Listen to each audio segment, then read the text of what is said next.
নমস্কার বন্ধুরা, আজকে একটা ভালোবাসার গল্প বলবো যা পূর্ণতা পেয়েছে ত্যাগের মাধ্যমে। হিন্দি সিনেমার প্রখ্যাত নায়ক ও নায়িকা ধর্মেন্দ্র ও হেমা মালিনীর প্রেম কাহিনী। সেই সময়টা ছিল 1968 সাল, যখন ধর্মেন্দ্র বলিউড কাঁপাচ্ছে আর রাজ কাপুরের সপনों का সওদাগরের হাত ধরে হেমা মালিনী এলেন হিন্দি চলচ্চিত্রের আঙিনায়। এরপর 1970 সাল তুম হাসিন मैं যাওয়া এই ছবিতে দুজনে দুজনের সাথে অভিনয়।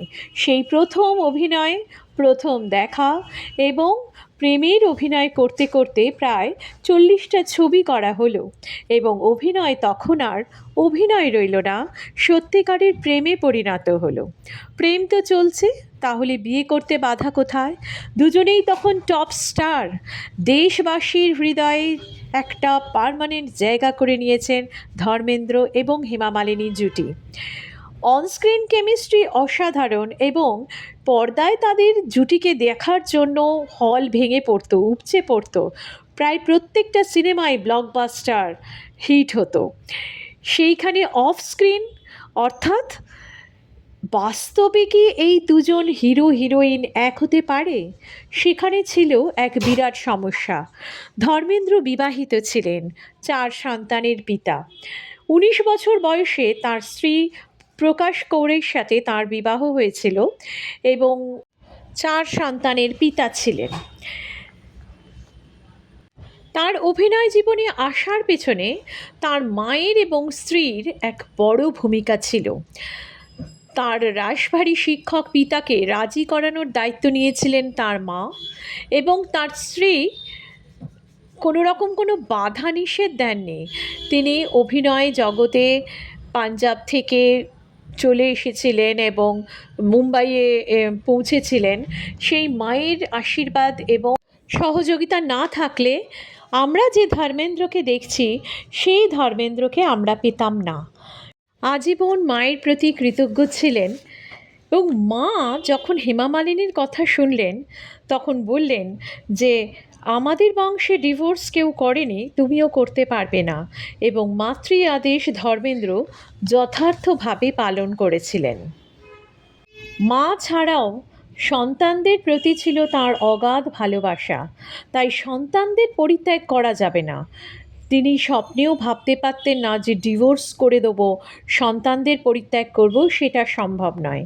তিনি প্রকাশকে স্ত্রীর মর্যাদা দিয়েছিলেন, তাকেই বা কী করে ডিভোর্স করবেন? তার উপরে হেমা মালিনীর বাড়ি ছিল অত্যন্ত রক্ষণশীল। তাঁরা বিবাহিত পুরুষের সাথে বিয়েতে কিছুতেই রাজি হলেন না। সেই কারণে ধর্মেন্দ্র ও হেমা মালিনীর বিয়ে প্রথমে হয়নি। জিতেন্দ্রর সাথে বিয়ে ঠিক হয়েছিল, চুপচাপ সেই বিয়েটা হচ্ছিল দক্ষিণ ভারতে। কিন্তু সেই সংবাদ পেয়ে ধর্মেন্দ্র জিতেন্দ্রের যে ছোটোবেলার থেকে চেনা শোভা কাপুর, তাকে নিয়ে সেই বিয়েতে গেলেন এবং বিয়ের মণ্ডপের পৌঁছে গিয়ে একদম হিন্দি সিনেমার হিরো স্টাইলে হেমা মালিনীকে বললেন যে এই বিয়ে তো হতে পারে না। তারপর তিনি কিছুক্ষণ সময় চেয়ে নিলেন যে একটু আলাদা করে হেমার সাথে কথা বলবেন, এবং আলাদা করে কিছুক্ষণ কথা বলার পরে হেমা ফিরে এসে জানালেন যে তিনি এখন বিয়ে করতে পারবেন না, ভাবনা চিন্তা করতে সময় লাগবে। সেই স্থান থেকে জিতেন্দ্র চলে গেলেন এবং পরে শোভা কাপুরকেই জিতেন্দ্র বিয়ে করেছিলেন। ড্রিম গার্ল হেমা মালিনীর কাছে আরও অনেকের প্রপোজাল আসতে লাগলো, কিন্তু প্রত্যেকজনের ক্ষেত্রে হেমা মালিনী বলেছেন যে আমার তাদের ভালো লাগতো হয়তো, কিন্তু আমি সেই ভালোবাসা কিংবা তাদের প্রতি যে ফিলিংস হওয়ার কথা, সেই ফিলিংস আমার কোনো দিনই ছিল না, কোনো দিনও ফিলিংস হয়নি। তাহলে আমি কি করে তাদের হ্যাঁ বলবো? তো সেই কারণে হেমা মালিনী প্রত্যেককেই নাকচ করেছিলেন। হেমা মালিনীর রিজেকশনের লিস্ট দেখতে গেলে দেখা যাবে সেটা একটা বিশাল লিস্ট, যেখানে প্রচুর নামি দামি হিরো এবং ইন্ডাস্ট্রিয়ালিস্ট, ডাক্তার, প্রচুর বিখ্যাত ব্যক্তিত্ব ছিলেন, থাকবেন স্বাভাবিক, কারণ ড্রিম গার্ল হেমা মালিনী রূপে গুণে 1 নম্বর ছিলেন। তো কিন্তু সেই হেমার মনে ধর্মেন্দ্র যে গভীরভাবে স্থান করে নিয়েছে, তাকে সরিয়ে অন্য কোনো পুরুষকে হেমা মালিনীও মনে গ্রহণ করতে পারলেন না। বিবাহিত জেনেও ভালোবেসে গেলেন ধর্মেন্দ্রকে। 1980 সাল।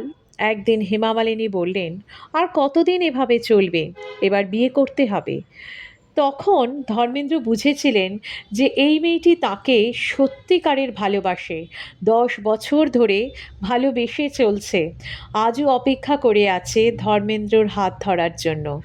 তাই সামাজিক স্বীকৃতি দেওয়ার জন্য ধর্মেন্দ্র সেদিন বিয়ে করলেন হেমা মালিনীকে। সেই বিয়ের মধ্যে রয়ে গেল কিছু শর্ত। হেমার সাথে কোনোদিনও ধর্মেন্দ্র একসাথে সংসার করতে পারবেন না, আলাদা থাকবেন। হেমাও সেদিন মনে মনে প্রতিজ্ঞা করেছিলেন, আমি যাকে ভালোবাসি তার ভালোবাসাটুকু নিয়েই থাকব, তার সংসারে কোনোদিন আমি ঢুকব না। জুহুতে ধর্মেন্দ্রর বাংলোর খুব কাছেই হেমা মালিনীর বাংলো, কিন্তু কোনোদিনও হেমা মালিনী ধর্মেন্দ্রের পরিবারের মধ্যে প্রবেশ করেননি, সেই বাংলোয়ও ঢোকেননি। ভালোবাসলে ত্যাগ করতে হয়, তার জ্বলন্ত উদাহরণ হেমা মালিনী দিয়েছিলেন, যার রূপে গুণে আজও কেউ সমকক্ষ হতে পারেনি।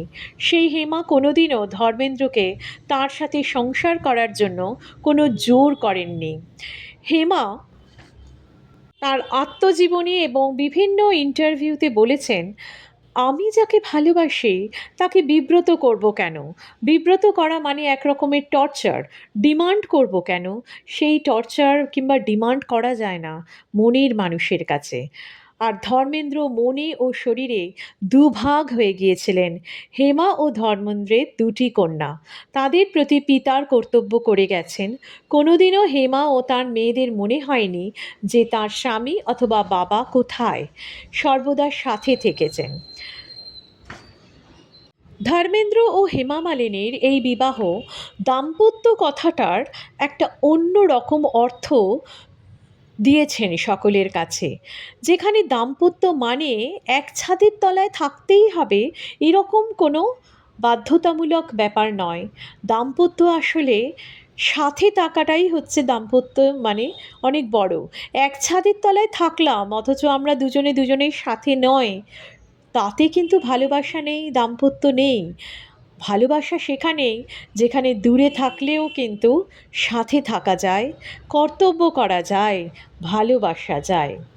ধর্মেন্দ্র একটা ইন্টারভিউতে বলেছেন যে হেমা মালিনীর মতন মেয়ে তিনি কখনো দেখেননি। এই রকম একজন নন ডিমান্ডিং ডিগনিফাইড লেডি তার জীবনে এসেছে বলে তিনি ব্লেসড।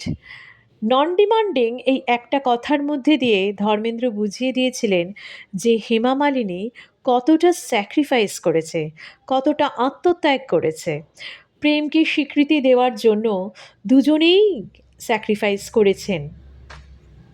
হিন্দু ধর্মে বিবাহিত পুরুষের দ্বিতীয় বিবাহ, এই নিয়ে প্রচুর কটূক্তি ধর্মেন্দ্রকে শুনতে হয়েছে, কিন্তু তার প্রেমের কাছে, তার ভালোবাসার কাছে এই কটূক্তি কিছুই নয়। তিনি তৈরি ছিলেন, তিনি জানতেন যে এই কথা উঠবে, তিনি কিন্তু তাতে কিছুই বিরূপ কোনো রকম কোনো রিয়াকশান দেননি। এবং সেই একই কথা প্রযোজ্য হেমা মালিনীর জন্য, যারা দুজনে দুজনকে ভালোবেসেছে এবং আজীবনকাল ভালোবেসে গেছে। সেই যে ভালোবাসা যেটা 1980 সালে দেখা গেছে, কিংবা 1970 সালে যে ভালোবাসা আস্তে আস্তে প্রস্ফুটিত হয়েছে পদ্মের মতন, এবং 1980 সালে তারা বিয়ে করেছে এবং তারপরেও সংসার করে গেছেন। হয়তো একসাথে করেনি, একত্রে করেনি, কিন্তু পাশাপাশি কাছাকাছি থেকেও, এক ছাদের তলায় না থেকেও কিন্তু সংসার করা যায়। শিশুকে পালন করা যায়, কন্যাদের বড় করেছেন, সময় মতো তাদের বিয়ে দিয়েছেন, মানে সব কিছু দায়িত্ব কিন্তু এই সুপার হিরো পালন করেছেন। শুধু তিনি পর্দার হিরো নয়, দেখিয়ে দিলেন রিয়েল লাইফেও কিন্তু ধর্মেন্দ্র হিরো। হিরো মানে সুপার হিরো। অনেক মানুষ, অনেক বিবাহিত মানুষ প্রেম করে, কিন্তু সেই সাহসটা তাদের থাকে না যাকে প্রেম করছি, যার সাথে, তার হাতটা ধরা, সমাজের বিপরীতে গিয়ে, সম্পূর্ণভাবে বিরুদ্ধে গিয়ে, সামাজিক রীতিনীতির বিরুদ্ধে গিয়ে যাকে ভালোবাসি তাকে জোর গলায় বলা যে আমি তাকে ভালোবাসি, তাকে বিয়ে করেছি কারণ ভালোবাসি বলে। এই কথাটা বলার মতন সেই শক্তি এবং সাহস খুব কম মানুষের আছে, বিরল। এবং সেইটা দেখিয়ে দিয়েছিলেন এই ধর্মেন্দ্র, যিনি হিন্দি সিনেমার হি ম্যান। শুধুমাত্র হিন্দি সিনেমার নয়, তিনি কিন্তু বাস্তব জীবনেও হি ম্যান।